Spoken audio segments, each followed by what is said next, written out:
ચાલો ભાગીદારી પેઢીના વાર્ષિક હિસાબ. હવે ટેક્સ્ટબુકના દાખલા આપણે એક બે દાખલા વધારાના લઈ અને પછી ટેક્સ્ટબુકના દાખલા ગણશું. મેં તમને અગાઉ ભાગીદારી પેઢીના વાર્ષિક હિસાબની થિયરી કે જેમાં હવાલાનો ચાર્ટ વાર્ષિક હિસાબ તૈયાર કરતી વખતે ધ્યાનમાં રાખવાના મુદ્દા, વેપાર ખાતું, નફા નુકસાન ખાતું ને પાકું સરવૈયું, આ વિગતો એના નમૂના તમારે ટેક્સ્ટ બુકમાં આપેલા છે. તો એ નમૂના આપણે આપ્યા નથી. ભાગીદારના મૂડી ખાતા, નફા નુકસાન ફાળવણી ખાતું, ચાલુ ખાતા, આના નમૂના મેં તમને મોકલી દીધા છે. હવે પહેલો દાખલો યાદ રાખજો, આ વાર્ષિક હિસાબનો દાખલો 11 માર્કનો બોર્ડની પરીક્ષામાં પૂછાય છે. માત્ર દાખલો જ પૂછે છે, એમાં એ બી વિભાગ મતલબ કે વિકલ્પવાળા પ્રશ્નો કે ટૂંકા પ્રશ્ન તમને પૂછતા નથી. સુધીર અને શીતલ સરખા હિસ્સાના ભાગીદાર છે. નીચે આપેલા હવાલા અને કાચું સ્વરૂપ પરથી વાર્ષિક હિસાબ તૈયાર કરો. પહેલા સૌપ્રથમ તમારે વાર્ષિક હિસાબમાં જે હવાલા આપ્યા છે એ હવાલાની એન્ટ્રી પહેલા આપી દેવાની છે. હવે હવાલા આપશો એટલે હવાલા બને તો કાચા સરમાં ટીક કરી લેવાના. ટીક કરી લેવાના એટલે શું? તો કે કયો હવાલો ક્યાં લાગુ પડે છે. દાખલા તરીકે પહેલો હવાલો છે આખર સ્ટોકની મૂળ કિંમત 30,000 અને બજાર કિંમત 28,000. તો એ આખર સ્ટોકનો હવાલો કાચા સરમાં ક્યાંય લાગુ પડતો નહીં હોય એટલે આપણે એને 1 નંબરનો ટીક કરતા નથી. બીજો છે યંત્રનો 10% ઘસારો ગણો. તો યંત્ર પાસે 2 નંબર લખી નાખો એટલે 2 નંબરનો હવાલો યંત્રને લાગુ પડે છે. ત્રીજું દેવાદારમાંથી 500 માંડી વાળો 5% ગાલખાદ અનામતની જોગવાઈ કરો. તો દેવાદારમાં 3 નંબર. મૂડીનું વ્યાજ ને ઉપાડનું વ્યાજ ગણો. તો મૂડી ઉપાડ બે જગ્યાએ 4 નંબર અને મજૂરીના 1500 ચૂકવવા બાકી છે અને વીમા પ્રીમિયમના 200 અગાઉથી ચૂકવા છે. મજૂરી અને વીમા પ્રીમિયમ 5 નંબર. હવે આમ વિચારો તો આ વસ્તુ પરીક્ષામાં તો તમે ક્વેશ્ચન માર્કમાં ટીક કરવા, ક્વેશ્ચન પેપરમાં ટીક કરવાના છો.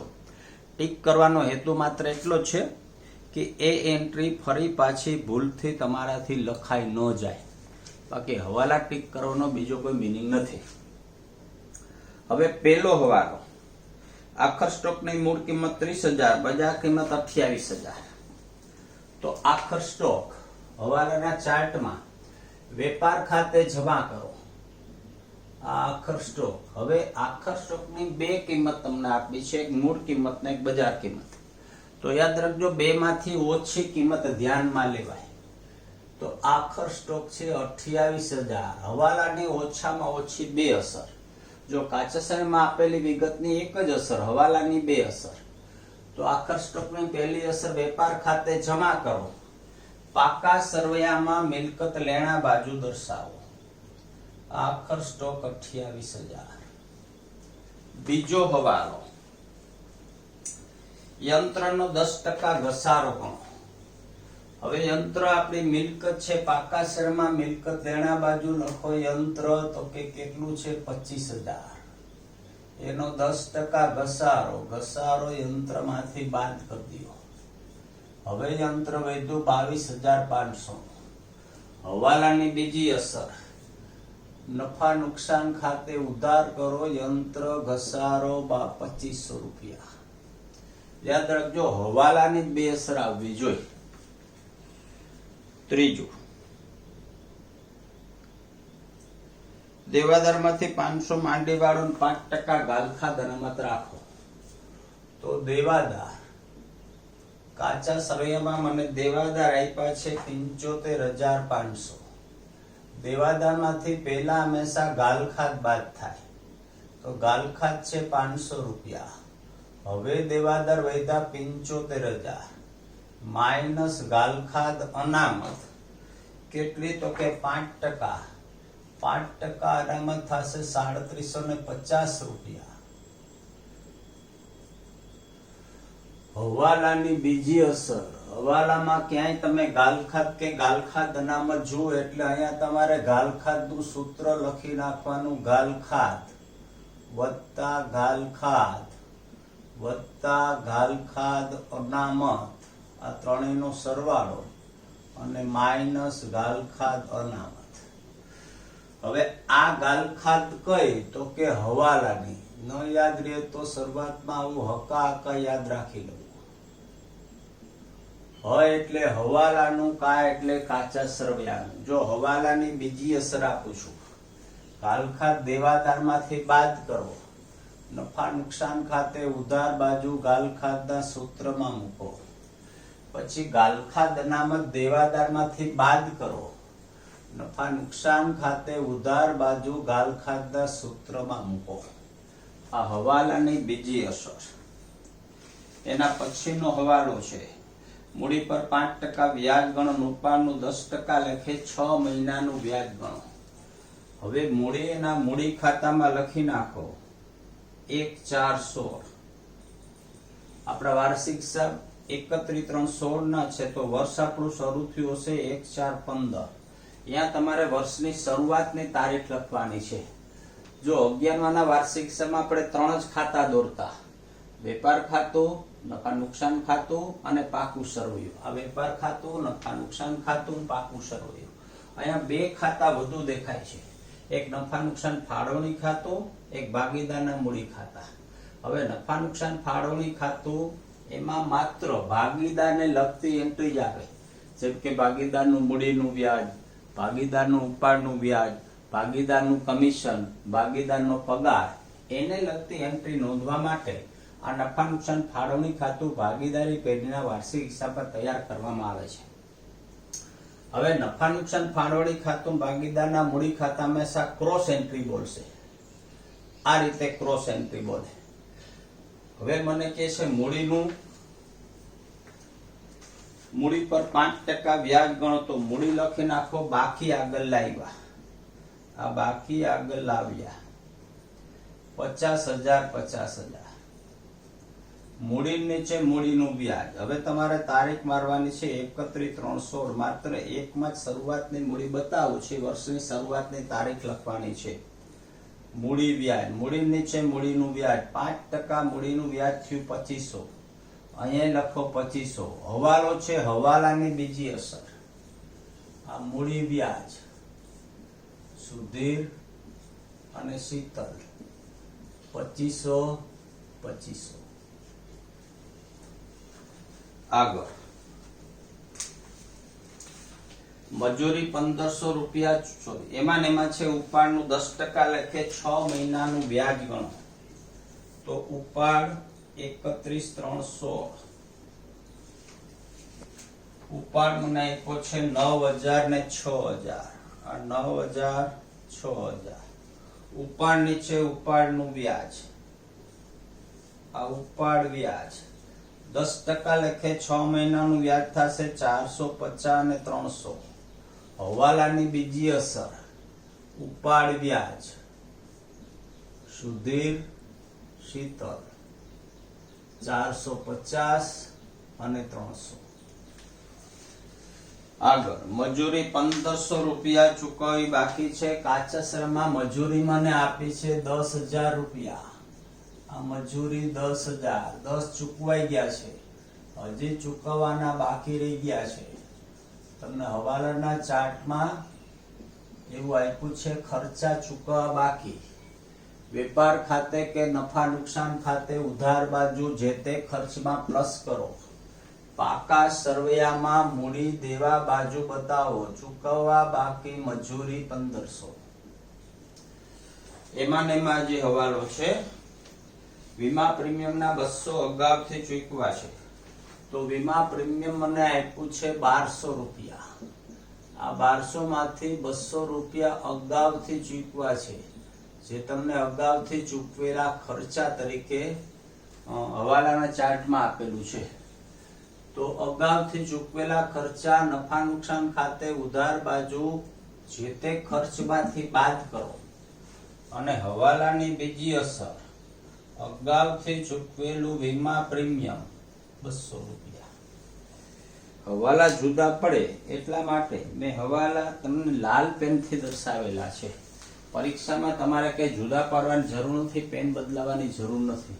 માત્ર સમજવા માટે મેં હવાલા લાલ પેનથી બતાવેલા છે. આ હવાલાની અસરો બધી આવી ગઈ. હવે આપણે કાચું સરવૈયું લેવાનું છે. તો કાચા સરવૈયામાં તમારે યાદ રાખવાનું છે કે ઉધાર બાજુ આપેલી એન્ટ્રી વાર્ષિક હિસાબમાં ઉધાર જ આવે, જમા બાજુ આપેલી એન્ટ્રી વાર્ષિક હિસાબમાં જમા જ આવે. સિવાય ચાર એન્ટ્રી તમારે વિરુદ્ધ સાઈડ બતાવવાની, અને એ માઇનસ તરીકે તમારે થિયરીમાં મેં આપ્યું છે. કઈ 4 એન્ટ્રી? તો કે ખરીદ પરત, વેચાણ પરત, ગાલખાદ અનામત અને વટાવ અનામત. આ 4 એન્ટ્રી તમને ઉધાર આપી તો જમા લખવી, જમા આપી તો ઉધાર લખવી. બાકી યાદ રાખજો, કાચા સરવૈયામાં ઉધાર બાજુ આપેલી એન્ટ્રી વાર્ષિક હિસાબમાં ઉધાર જ આવે, જમા બાજુ આપેલી એન્ટ્રી વાર્ષિક હિસાબમાં જમા જ આવે. તો આપણે ઉધાર સાઈડ લેતા જાય છે. ઉપાડ આવી ગયો. બીજું તમને યાદ અપાવી દઉં કે પાકા સરવૈયામાં આ બાજુ જમા હોય છે અને આ બાજુ ઉધાર હોય છે, પણ પાકું સરવૈયું પત્રક છે, એમાં જમા ઉધાર લખાતું નથી. માત્ર યાદ રાખવા માટે મેં લખ્યું છે, બાકી પાકા સરવૈયામાં જમા ઉધાર કે ઉધાર જમા લખાતું નથી. પહેલી એન્ટ્રી છે મકાન 25,000. હવે મકાન આપણી મિલકત છે, પાકા સરવૈયામાં બતાવી દો મકાન 25,000. યંત્ર આવી ગયું છે, શરૂ સ્ટોક 46,000. તો વેપાર ખાતાની પહેલી જ એન્ટ્રી લખાય શરૂ સ્ટોક. એ વેપાર ખાતામાં પહેલી જ એન્ટ્રી આવશે શરૂ સ્ટોક 46. પછી ફર્નિચર છે 8,000. ફર્નિચર આપણી મિલકત છે, આ ફર્નિચર 8,000. પછી ફર્નિચર નો ઘસારો નનું ખાતે ઉધાર કરી દો. કાચા સરવૈયામાં આપેલી એન્ટ્રી ની એક જ અસર આવે, હવાલાની 2 અસર. કાચા સર આપેલી વિગતની એક જ અસર. ઉધાર સાઈડ એન્ટ્રી આપી છે, આપણે ઉધાર સાઈડ લેતા જઈએ છીએ, જોઈ લે ઉધાર સાઈડ એન્ટ્રી પડતી જાય છે. પછી દેવાદાર આવી ગયા. રોકડ શિલ્લક છે 990 રૂપિયા. આ રોકડ 990 રૂપિયા. ખરીદી 90,000. વેપાર ખાતાની બીજી એન્ટ્રી આવે ખરીદી, એને અંદરમાં રાખવા, માઇનસ પરત કરીને છોડી દેવા. મોટા ભાગના દાખલામાં પરત હશે. આગળ વેચાણ પરત 14,000. આ વેચાણ આવશે ત્યારે લખશું માઇનસ પરત. હવે મેં તમને 4 એન્ટ્રી વિરુદ્ધ સાઈડ લખવાની કીધી હતી. ખરીદ પરત, વેચાણ પરત, ગાલખાદ અનામત ને વટાવ અનામત. જો વેચાણ પરત આપ્યું છે મને કાચા સરવૈયામાં ઉધાર સાઈડ, મેં લખ્યું જમા સાઈડ, માટે એને માઇનસ કરીને દર્શાવવાના છે. મજૂરી આવી ગઈ. પગાર 9,000. પગાર છે પેઢીનો ખર્ચ છે. હવે ખર્ચ 2 જગ્યા આવશે, કા વેપાર ખાતામાં કા નફા નુકસાન ખાતામાં. ખરીદીના ખર્ચા બધા વેપાર ખાતામાં આવશે, એ સિવાયના તમામ ખર્ચા નફા નુકસાન ખાતામાં આવશે. ગાલખાદ 1,500. આપણે એને ગાલખાદ કેવી કહેશું? તો કે કાચા સરવૈયાની સૂત્રમાં મૂકી દો. રેલવે નૂર છે, ખરીદીનો ખર્ચો છે, ખરીદીના ખર્ચા બધાય વેપાર ખાતામાં આવે. તમે માલ મંગાવો રેલવેમાં તો આ રેલવેનું ભાડું, નૂર એટલે ભાડું. પછી સ્ટેશનરી 4100. આ સ્ટેશનરી પેઢીનો ખર્ચ છે 4100. પછી વટાવ 3,050. ભાડું, વ્યાજ, વટાવ, કમિશન, આ 4 શબ્દો એવા છે કે તમને કાચા સરવૈયામાં ઉધાર આપે ને જમાય આપે. આ 4 શબ્દો ઉધાર આપ્યો તો નનું ખાતે ઉધાર કરવાના, જમા આપ્યો તો નનું ખાતે જમા કરવાના. ભાડું, વ્યાજ, વટાવ ની કમિશન. રોકાણ 4,000. રોકાણ આપણી મિલકત છે, મિલકત બધી પાકા સરવૈયામાં મિલકત લેણા બાજુ. વીમા પ્રીમિયમ આવી ગયું. લેણી હુંડી 18,000. દેવાદાર અને લેણી હુંડી બે એક જ જગ્યાએ આવે. લેણી હુંડી 18,000. હવે ચેક કરી લ્યો. જોજો ઉધાર બાજુ આપેલી એન્ટ્રી આપણે ઉધાર સાઈડ જ લખી છે, એક એન્ટ્રી તમને જમા સાઈડ દેખાય છે, આપણે કીધું વિરુદ્ધ સાઈડ બતાવવાની છે વેચાણ પરત. હવે કાચસ્રની જમા સાઈડ મૂડી આવી ગઈ લેણદાર. લેણદાર છે 65,000, મૂડી દેવા બાજુ લેણદાર, જેને તમે દેવું પણ કયો છો. વેચાણ 1,65,000, આ વેચાણ 1,65,000, એમાંથી 14 બાદ ગયા, આઉટમાં નીકળ્યા 1,51. ગાલખા અનામત 2,000, વિરુદ્ધ બાજુ એન્ટ્રી જો, ખરીદ પરત, વેચાણ પરત, ગાલખા અનામત ને વટાવ અનામત. ગાલખા અનામત આપ્યું છે મને જમા સાઈડ, લખું છું ઉધાર સાઈડ -2,000. હવે આ સૂત્ર આઉટમાં કાઢલું છું 5,750, એમાંથી 2,000 બાદ ગયા 3,750. વટાવ 1,500, મેં અગાઉ કીધું તું ભાડું, વ્યાજ, વટાવ, કમિશન. કાચસ્રીમાં જો બે સાઈડ આપે તો હું બે સાઈડ લખું છું, મને વટાવ જમા આપ્યો છે તો જમા લખું છું, આપણો મળેલ વટાવ હશે.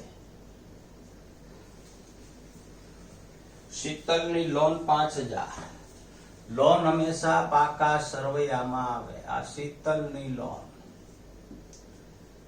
હવે શીતલ ભાગીદાર છે, ભાગીદારની લોન પર 6% વ્યાજ ગણવું ફરજિયાત છે. તો શીતલની લોન છે 5,000, આખા વર્ષનું વ્યાજ થાય 300 રૂપિયા. તમારે અડધા વર્ષનું વ્યાજ ગણવાનું છે. બાજુમાં તારીખ આપી છે 1/10/15 થી.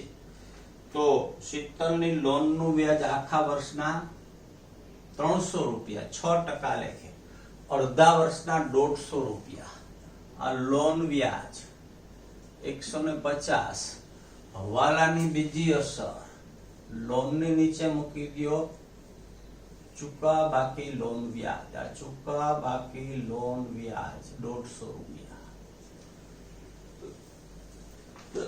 વ્યાજ 240 રૂપિયા. આ વ્યાજ આપણી આવક છે, નનું ખાતે જમા કરી દો. દેવી હુંડી 5,000, મૂડી દેવા બાજુ દેવી હુંડી. લેણદાર ને દેવી હુંડી બે સરખા. અને ખરીદ પરત 8,000, ખરીદી માંથી બાદ કરી દો 8,000, આઉટમાં નીકળે 82,000.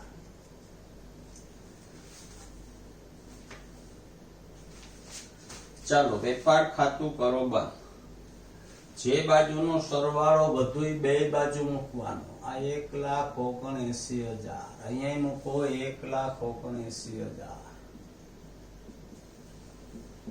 1,79,000 માંથી ઉધાર સાઈડ નો સરવાળો બાદ કરો. આ 46, 82, 11,500 ને 1,000, આમાંથી બાદ કરો 1,79 માંથી. આ બધે બાદ થશે. જે આવશે એને આપણે કહીશું કાચો નફો. નફા નુકસાન ખાતે લઈ ગયા. તો કાચો નફો આવે છે 38,500. ઈ કાચો નફો તમારે નફા નુકસાન ખાતામાં લઈ જવાનું છે. હવે નામામાં એક ખાતામાંથી બીજા ખાતામાં કોઈ એન્ટ્રી ટ્રાન્સફર કરો તો હંમેશા ચોકડી એન્ટ્રી પડે. ચોકડી એન્ટ્રી એટલે શું? તો કે આ કાચો નફો ઉધાર સાઈડ છે તો અહીંયા આવશે જમા સાઈડ. આ કાચો નફો વેપાર ખાતેથી લાવ્યા. કેટલા? તો કે 38,500. હવે તમારું નફા નુકસાન ખાતું કરો બાદ. જે બાજુનો સરવાળો વધુ બે બાજુ મૂકો.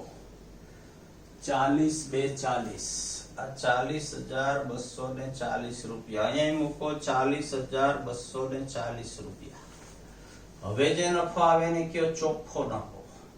ક્યાં લઈ ગયા? તો કે નનુફા ખાતે લઈ ગયા. નનુફા એટલે નફા નુકસાન ફાળવણી ખાતું.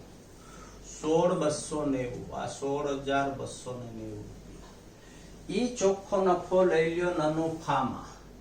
આ ચોખ્ખો નફો ક્યાંથી? તો કે નનુ ખાતેથી લાવ્યા. કેટલા? 16,290. હવે નનુફા ખાતું બંધ કરો એટલે તમને મળશે વેચણી પાત્ર નફો. વેચણી પાત્ર નફો તમારે ભાગીદારને એના નફા નુકસાન પ્રમાણે વેચી દેવાનો. ચાલો આનો સરવાળો થયો 17,040. અહીંયા મૂકો 17,040. વહેંચણી પાત્ર નફો. આ વહેંચણી પાત્ર નફો ક્યાં લઈ ગયા? તો કે ભાગીદારના મૂડી ખાતે લઈ ગયા. હવે 17,040 માંથી 5,000 બાદ કરો, 12,040.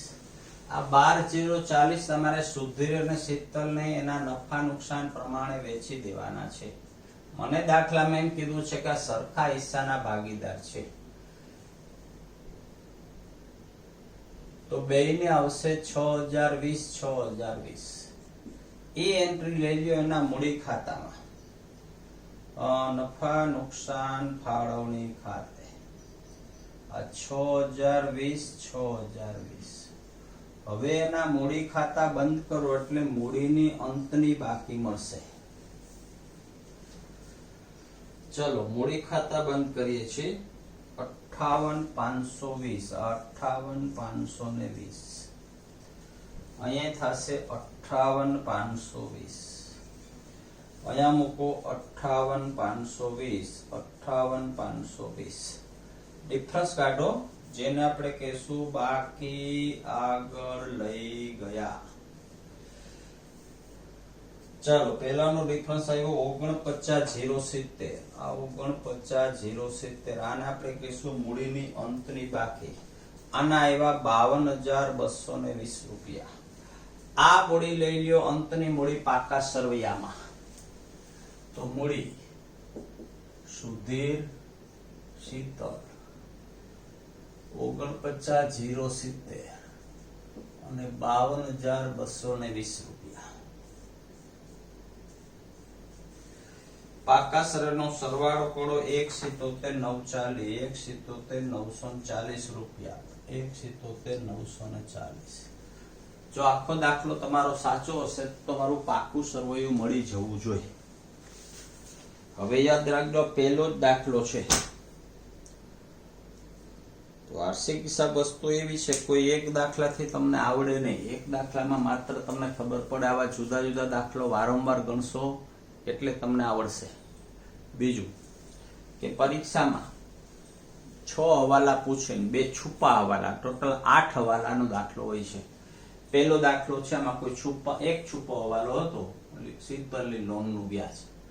છુપા હવાલા એટલે એવા હવાલા કે જે નીચે આપેલા ના હોય પણ અંદરથી તમારે ગોતવાના હોય. 4-5 હવાલા છુપા હવાલા છે.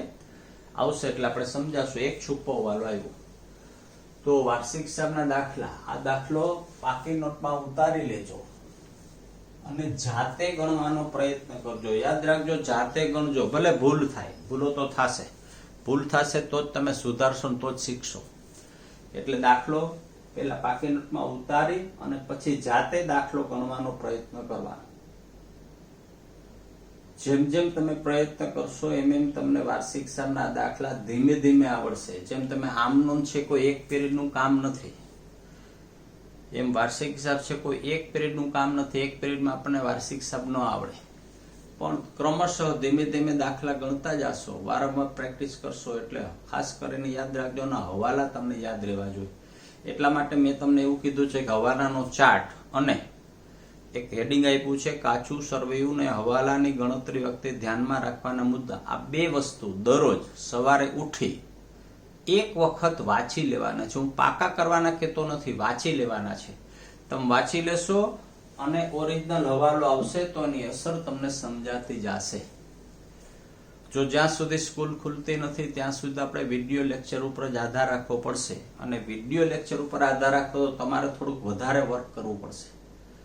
એટલે વધારે વર્કમાં તમારે દરરોજ એક વખત તમારે હવાલાનો ચાર્ટ વાંચવાનો, કાચું સરવૈયું હવાલાની ગણતરી વખતે ધ્યાનમાં રાખવાના મુદ્દા વાંચવાના, અને છેલ્લે એવું આપ્યું છે 7 લીટીનું કે 8 લીટીનું એક પત્રક આપ્યું છે કે નીચેની વિગતો મોટા ભાગે હવાલામાં આપેલી હશે પણ કાચા સરવૈયામાં આપી તો એક જ અસર નીચે પ્રમાણે કરવી. આટલી વસ્તુ દરરોજ વાંચવી. વાર્ષિક શ્રમ દાખલો ગણ્યા પછી તમારે જાતે ગણવાનો પ્રયત્ન કરો, ભલે ખોટો પડે, ખોટો તો પડશે, પણ ધીમે ધીમે ક્રમશઃ એમાં સુધારો થઈ શકશે. ચાલો.